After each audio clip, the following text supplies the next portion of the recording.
নমস্কাৰ ছাত্ৰ ছাত্ৰীসকল, আসাম এডুকেশ্যন চেনেলটোলৈ তোমালোকক স্বাগতম জনাইছোঁ। এই ভিডিঅ'টোৰ জগতে আমি অসমৰ ভৌগোলিক পৰিচয়ৰ বিষয়ে কিছুমান প্ৰশ্ন আৰু উত্তৰৰ বিষয়ে আলোচনা কৰিম। আহক আজিৰ ভিডিঅ'টো আৰম্ভ কৰোঁ। প্ৰথম প্ৰশ্ন, অসম ৰাজ্যখনৰ গঠন কেতিয়া হৈছিল? উত্তৰ 26 জানুৱাৰী 1950 চনত। প্ৰশ্ন নম্বৰ 2, অসমৰ মুঠ মাটিকালি কিমান? উত্তৰ ৭৮,438.08 বৰ্গ কিলোমিটাৰ। প্ৰশ্ন নম্বৰ 3, অসমখন ভাৰতৰ ক'ত অৱস্থিত? উত্তৰ, অসম ভাৰতৰ উত্তৰ পূব কোণত অৱস্থিত। প্ৰশ্ন নম্বৰ 4, অসমৰ ভৌগোলিক অৱস্থান কি?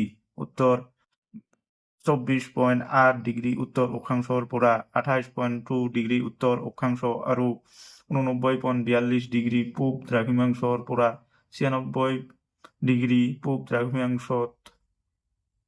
প্ৰশ্ন নম্বৰ 5, অসমৰ মাটিকালি ভাৰতৰ মাটিকালিৰ কিমান শতাংশ? উত্তৰ 2.39 শতাংশ। কোৱেশ্চন নম্বৰ 6, প্ৰাকৃতিকভাৱে অসম কোন অঞ্চলত অন্তৰ্গত? উত্তৰ, ক্ৰান্তীয় অঞ্চলৰ অন্তৰ্গত। প্ৰশ্ন নম্বৰ 7, অসমৰ সীমামূৰীয়া ৰাজ্যকেইখনৰ নাম কি কি? উত্তৰ, মেঘালয়, অৰুণাচল প্ৰদেশ, নাগালেণ্ড, মণিপুৰ, ত্ৰিপুৰা আৰু মিজোৰাম। প্ৰশ্ন নম্বৰ 8, অসমে আন্তঃৰাষ্ট্ৰীয় সীমা নিৰ্ধাৰণ কৰা দেশ দুখনৰ নাম কি কি? উত্তৰ, বাংলাদেশ আৰু ভূটান। প্ৰশ্ন নম্বৰ 9, অসম সমুদ্ৰপৃষ্ঠৰ পৰা কিমান উচ্চতাত অৱস্থিত? উত্তৰ, 79.5 মিটাৰ।